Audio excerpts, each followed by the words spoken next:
Welcome to the Bible Momming Podcast, where we are parenting by the book. I'm your host, Paula Whidden. This podcast is for women who struggle with regular mom stuff, but also long to have their kids grow closer to Christ. It's a lifetime journey, and we're in it together. As a real mom, you just never know where I'll be podcasting from, but I'll always be available for you. Now let's get started. Hey mamas, I am so excited to talk with you guys today.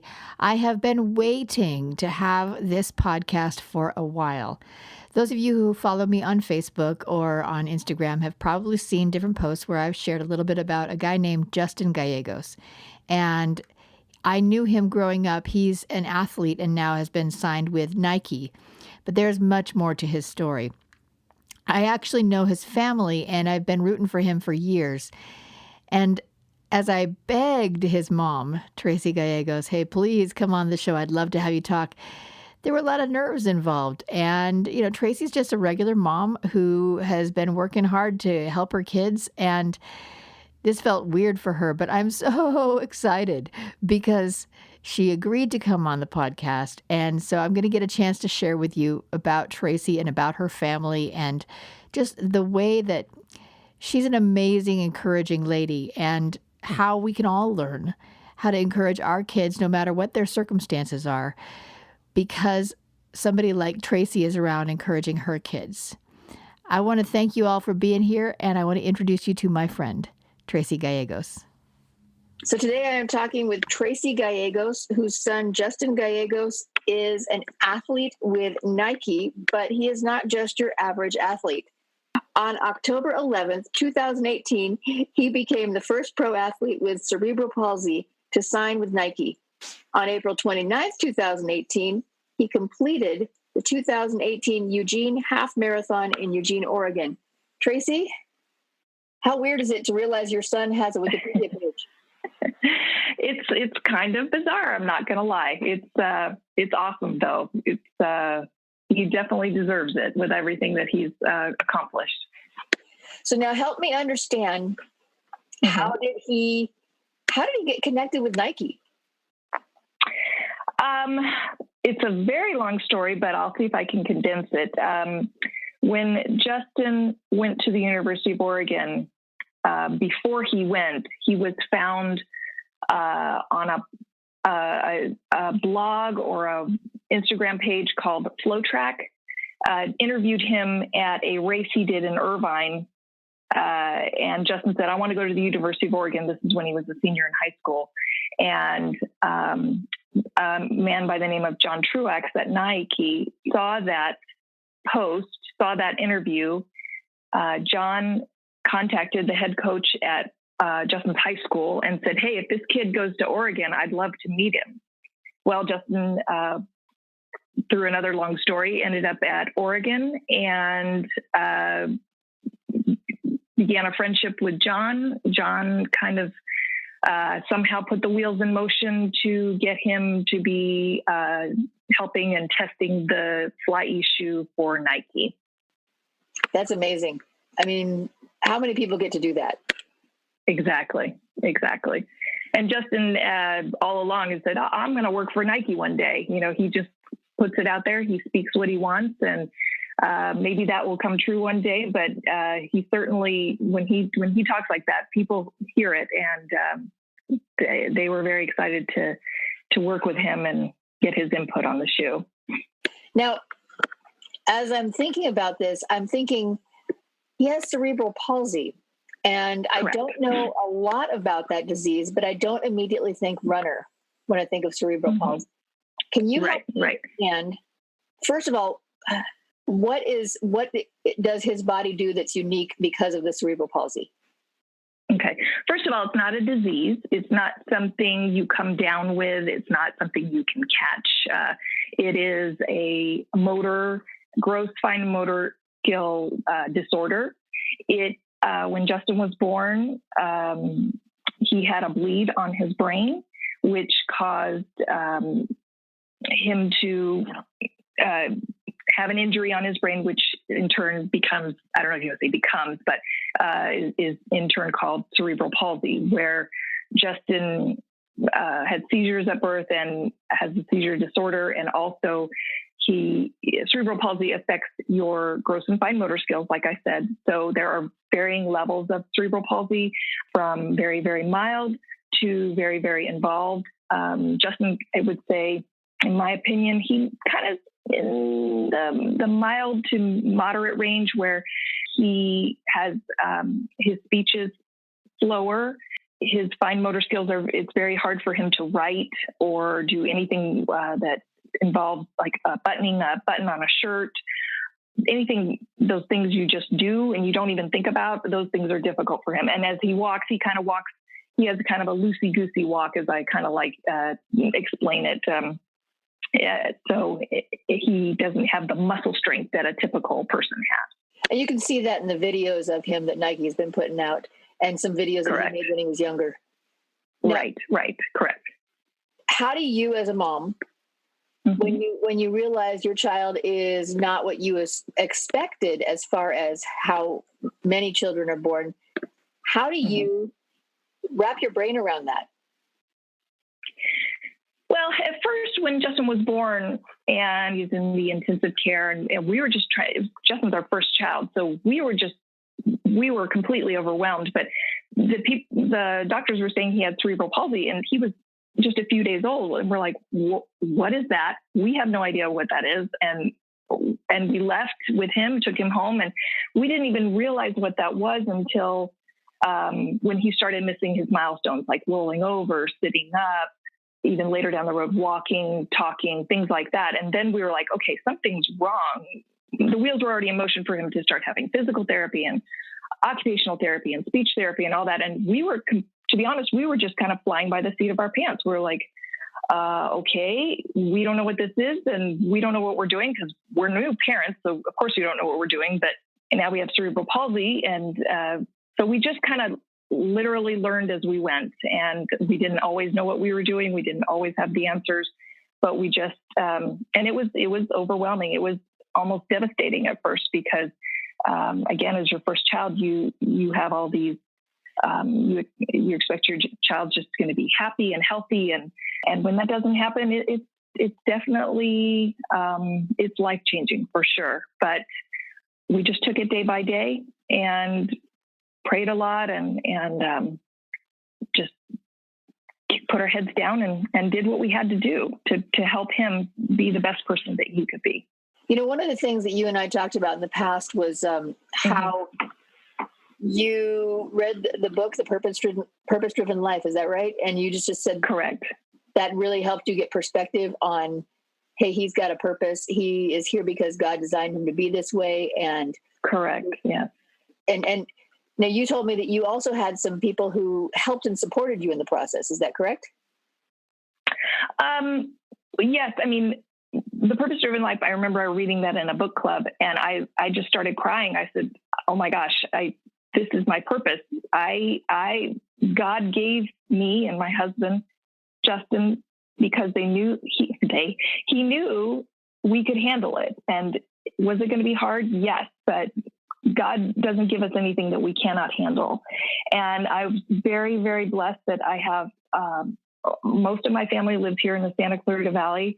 So I have my mom offered for us to have date night so Brent and I could have a break and just go out and be a couple and have dinner. And she would take Justin for us. And Justin rode at Carousel Ranch, which was tremendous. It was a different way of him having therapy. And I also had... that's with horses, for anybody who doesn't know, right? Correct.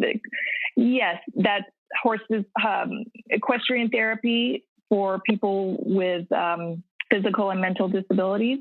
I was also part of a very helpful moms group for kids who had disabilities, or have disabilities, should I say, where the kids would be in a room and they would play, supervised, obviously, and all the moms would go in another room and we would talk with a therapist or a counselor, and we would just talk about what we were going through and how we could support each other, because, you know, one of us would be having the struggles with either therapy or doctors or medicine, and another mom would say, oh, I know about that, or I can help you with that, or offer advice, or just an ear, or just to listen, just to know, you're not alone. There are other moms out there that are going through the same challenges, and they understand, they get it at a different level, that maybe you have friends or family who don't have a child with a disability, and they can't quite relate.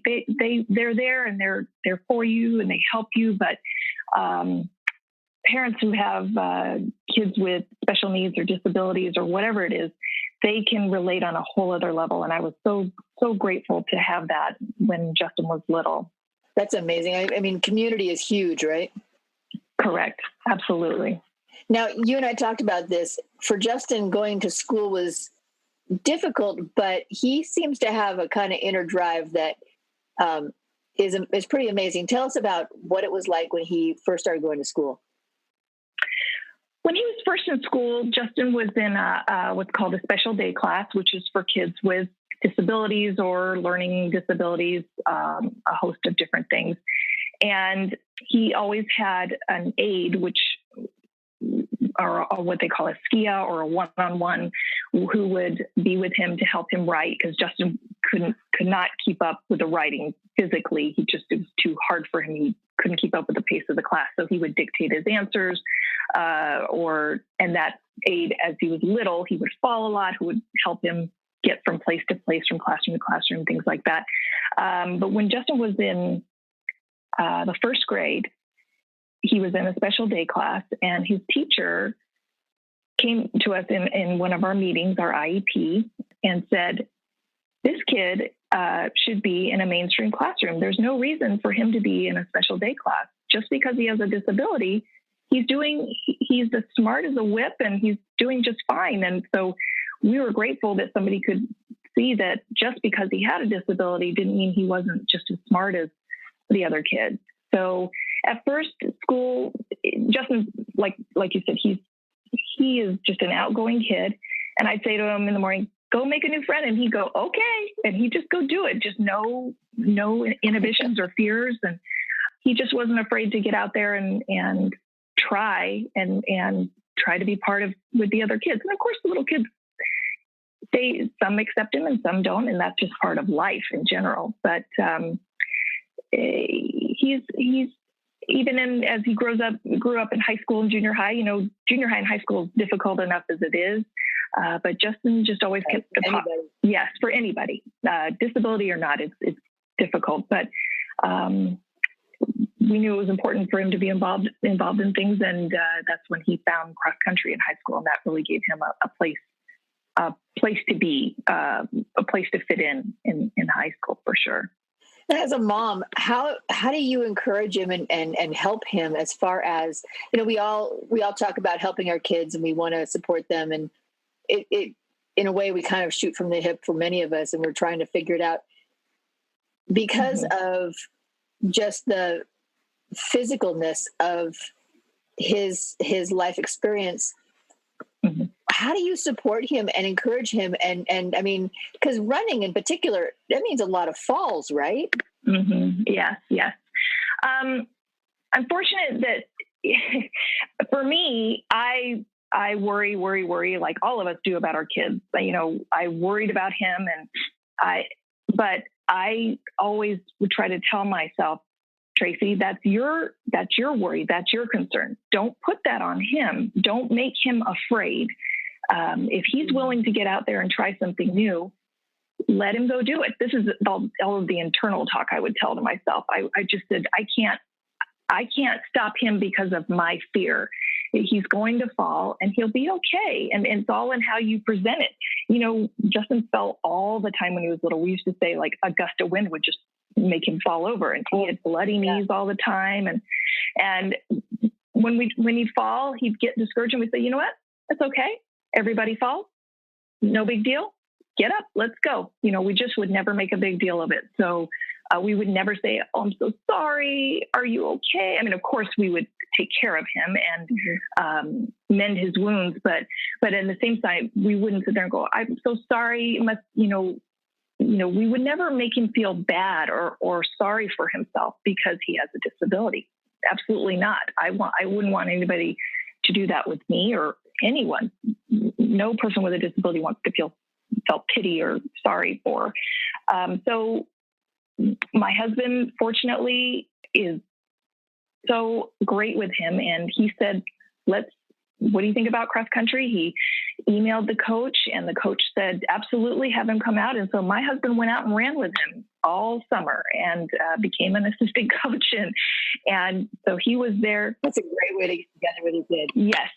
And so they ran together. And so in a way, Justin was being part of the group, but my husband could keep an eye on him, which made me feel better.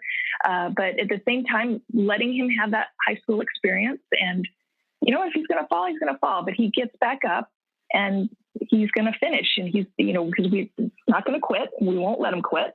And just having a good attitude. It's like, it's okay. Sure, it hurts, but let's get back up and keep moving forward. Now, he's at Oregon State University, so I'm assuming he's at... sorry. It's the University of Oregon, actually. Okay. So he's at the University of Oregon. And correct. So he is getting, what degree is he working toward? Justin is a journalism major. He's a junior now in his third year. God willing, he will graduate next year. So he seems to be on track and doing well. Did he come onto the team because they wanted him from high school, or did he walk on? How did he get on that team? Because I believe that's a pretty prestigious team. Well, actually, he is not on the University of Oregon cross-country team or track team. He is on the club team because to be at the University of Oregon, you have to be an NCAA athlete. And to be an NCAA athlete in high school, you have to become an NCAA athlete in college, you have to meet a lot of requirements in high school with your classes.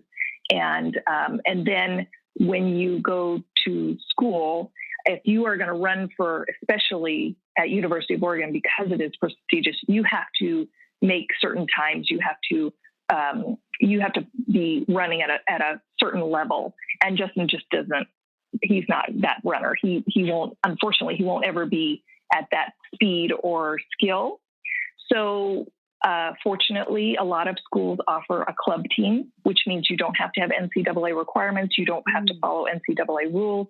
And so you just show up. And again, he emailed the coach before he got there and said, I have cerebral palsy. I'd like to come out and run. And the coach said, absolutely, come on out.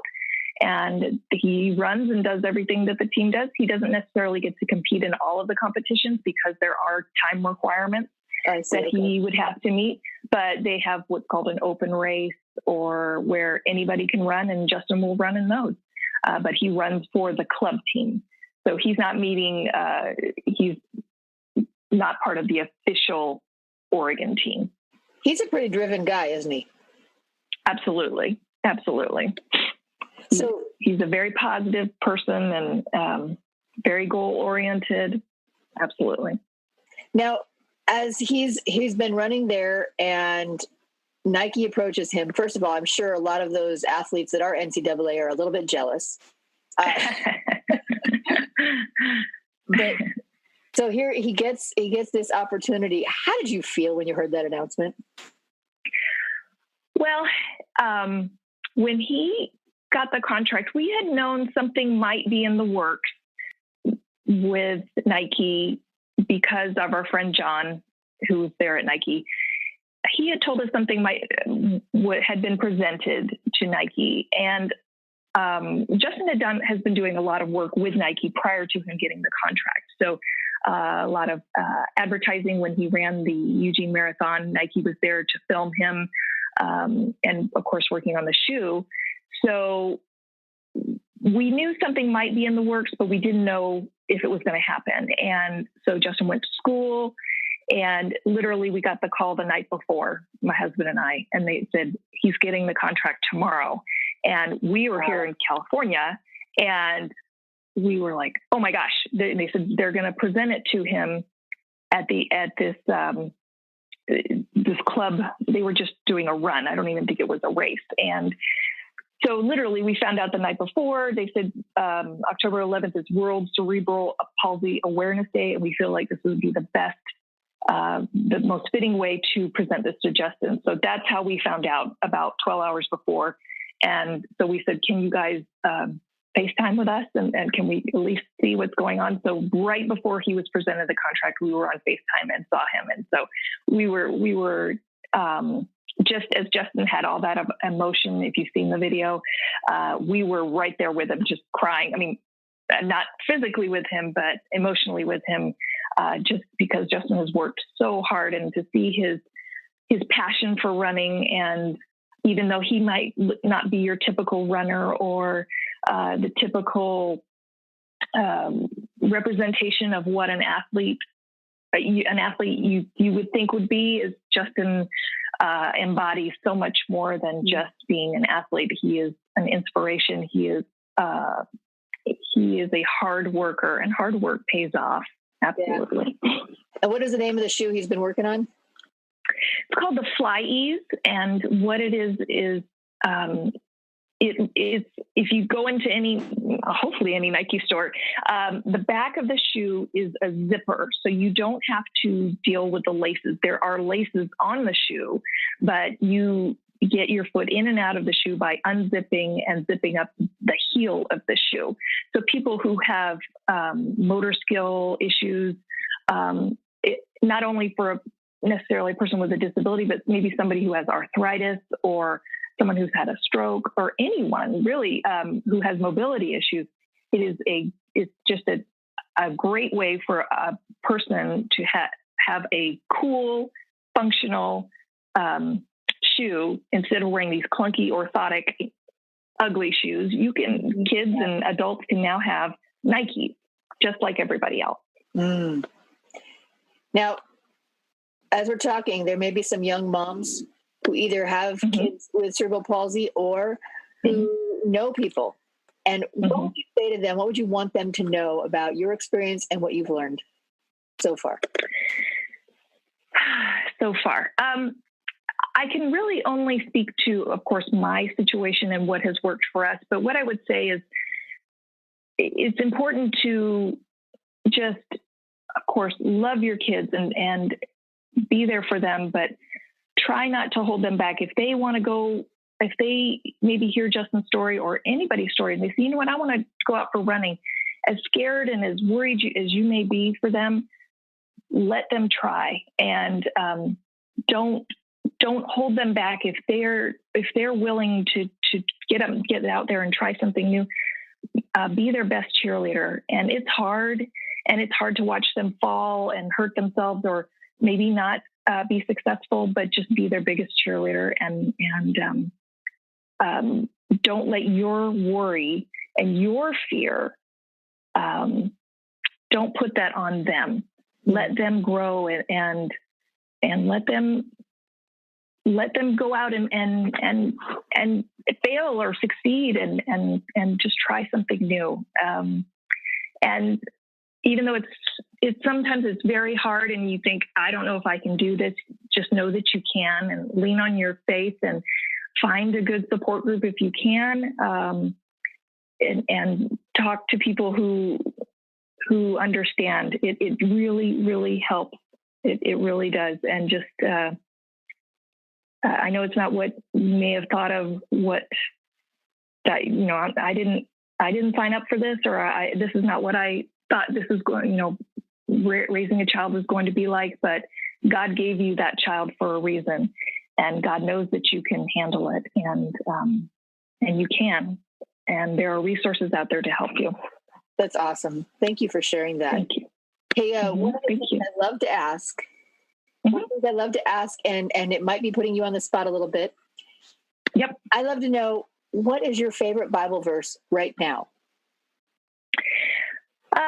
It's probably one that everybody hears all of the time, but I just think it is so spot on, is Philippians 4:13. I can do all things through Christ who strengthens me. I think I love that quote. My daughter has it hanging on her door, and you just got to say that to yourself. It's like, I can do this. I can do this. Even though I maybe I don't think I can because I have Christ with me. And sometimes that's hard because we want to be in control. And boy, that's a big challenge for me, is I want to be in control, and I think I'm in control, but I'm not. And I have to stop myself all the time and remember that Christ is in control. And that's one thing I struggle with a lot. But if I tell myself, or if I'm feeling down or I'm feeling sorry for myself, I have to try to say that to myself, that I can get through it because I have Christ. Yes, absolutely. And it seems like that's what Justin's doing. Yes, I think he's, even though he doesn't, he has his disability, I think he is a wonderful example of Christ. How can we pray for you and your family and Justin? Gosh, just to continue to, I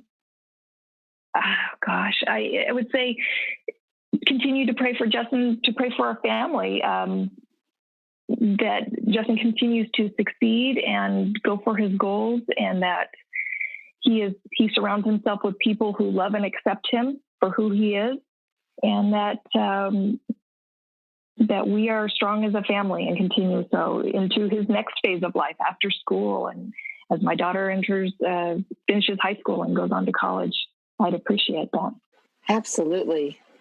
Tracy, thank you so much for being on the you're welcome. Podcast. Thank you, Paula. I appreciate it. I've enjoyed it. Well, mamas, it was so much fun to have Tracy on this show, and she wanted me to make sure to let you know that they also had something that she didn't get a chance to tell me, and that was they had a rule in their family that they didn't use the word can't. And whenever that came up, and that was a big frustration for anybody in their family, they made a point of saying, you can, you can, you can. We don't use the word can't. And so that was something she really wanted to share with you as well. As we're wrapping up today, I just encourage you, if this has been a blessing to you, please click subscribe on your podcast venue wherever you are. Tell a friend about this podcast. Let them know that it's out here. And feel free to join us on the Bible Momming Facebook group. We have a group that is just a nice, dynamic group of ladies that love to encourage, support, and care for each other. And you are more than welcome to join us.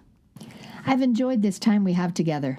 I know you have plenty of things to do and many options, so thank you for listening. Remember, love is patient, love is kind, and that is never more real than in our families. God bless you and have a great week.